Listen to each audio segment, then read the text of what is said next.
Acts chapter 13. In the church at Antioch there were prophets and teachers, Barnabas, Simeon called Niger, Lucius of Cyrene, Manaen, who had been brought up with Herod the Tetrarch, and Saul. While they were worshipping the Lord and fasting, the Holy Spirit said, "Set apart for me Barnabas and Saul for the work to which I have called them." So after they had fasted and prayed, they placed their hands on them and sent them off. The two of them, sent on their way by the Holy Spirit, went down to Seleucia and sailed from there to Cyprus. When they arrived at Salamis, they proclaimed the word of God in the Jewish synagogues. John was with them as their helper. They traveled through the whole island until they came to Paphos. There they met a Jewish sorcerer and false prophet named Bar-Jesus, who was an attendant of the proconsul, Sergius Paulus. The proconsul, an intelligent man, sent for Barnabas and Saul because he wanted to hear the word of God. But Elymas the sorcerer, for that is what his name means, opposed them and tried to turn the proconsul from the faith. Then Saul, who was also called Paul, filled with the Holy Spirit, looked straight at Elymas and said, "You are a child of the devil and an enemy of everything that is right. You are full of all kinds of deceit and trickery. Will you never stop perverting the right ways of the Lord? Now the hand of the Lord is against you. You are going to be blind, and for a time you will be unable to see the light of the sun." Immediately mist and darkness came over him, and he groped about, seeking someone to lead him by the hand. When the proconsul saw what had happened, he believed, for he was amazed at the teaching about the Lord. From Paphos, Paul and his companions sailed to Perga in Pamphylia, where John left them to return to Jerusalem. From Perga they went on to Pisidian Antioch. On the Sabbath they entered the synagogue and sat down. After the reading from the law and the prophets, the synagogue ruler sent word to them saying, "Brothers, if you have a message of encouragement for the people, please speak." Standing up, Paul motioned with his hand and said, "Men of Israel and you Gentiles who worship God, listen to me. The God of the people of Israel chose our fathers. He made the people prosper during their stay in Egypt. With mighty power he led them out of that country. He endured their conduct for about 40 years in the desert.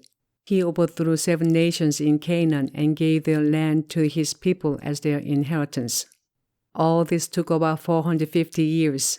After this, God gave them judges until the time of Samuel the prophet. Then the people asked for a king. Then he gave them Saul, son of Kish, of the tribe of Benjamin, who ruled 40 years. After removing Saul, he made David their king. He testified concerning him, "I have found David, son of Jesse, a man after my own heart. He will do everything I want him to do."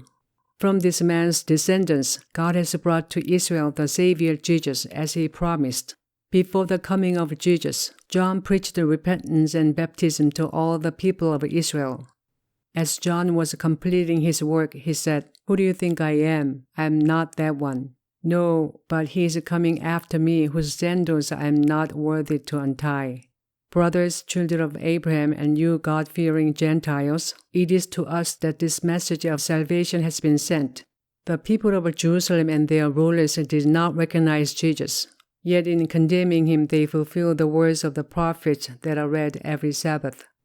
Though they found no proper ground for the death sentence, they asked Pilate to have him executed. When they had carried out all that was written about him, they took him down from the tree and laid him in a tomb. But God raised him from the dead, and for many days he was seen by those who had traveled with him from Galilee to Jerusalem. They are now his witnesses to our people. We tell you the good news. What God promised our fathers, he has fulfilled for us. They are children by raising up Jesus. As it is written in the 2nd Psalm, "You are my son, today I have become your father." The fact that God raised him from the dead, never to decay, is stated in these words, "I will give you the holy and sure blessings promised to David." So it is stated elsewhere, "You will not let your Holy One see decay." For when David had served God's purpose in his own generation, he fell asleep. He was buried with his fathers and his body decayed. But the one whom God raised from the dead did not see decay. Therefore, my brothers, I want you to know that through Jesus the forgiveness of sins is proclaimed to you. Through him, everyone who believes is justified from everything you could not be justified from by the law of Moses. Take care that what the prophet have said does not happen to you. Look, you scoffers, wonder and perish, for I am going to do something in your days that you would never believe, even if someone told you."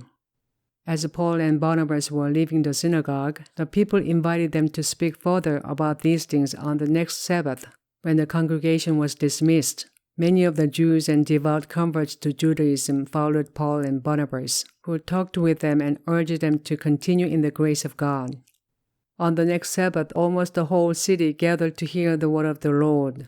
When the Jews saw the crowds, they were filled with jealousy and talked abusively against what Paul was saying. Then Paul and Barnabas answered them boldly, "We had to speak the word of God to you first. Since you reject it and do not consider yourselves worthy of eternal life, we now turn to the Gentiles. For this is what the Lord had commanded us. I have made you a light for the Gentiles, that you may bring salvation to the ends of the earth." When the Gentiles heard this, they were glad and honored the word of the Lord, and all who were appointed for eternal life believed. The word of the Lord spread through the whole region. But the Jews incited the God-fearing women of high standing and the leading men of the city. They stirred up persecution against Paul and Barnabas and expelled them from their region.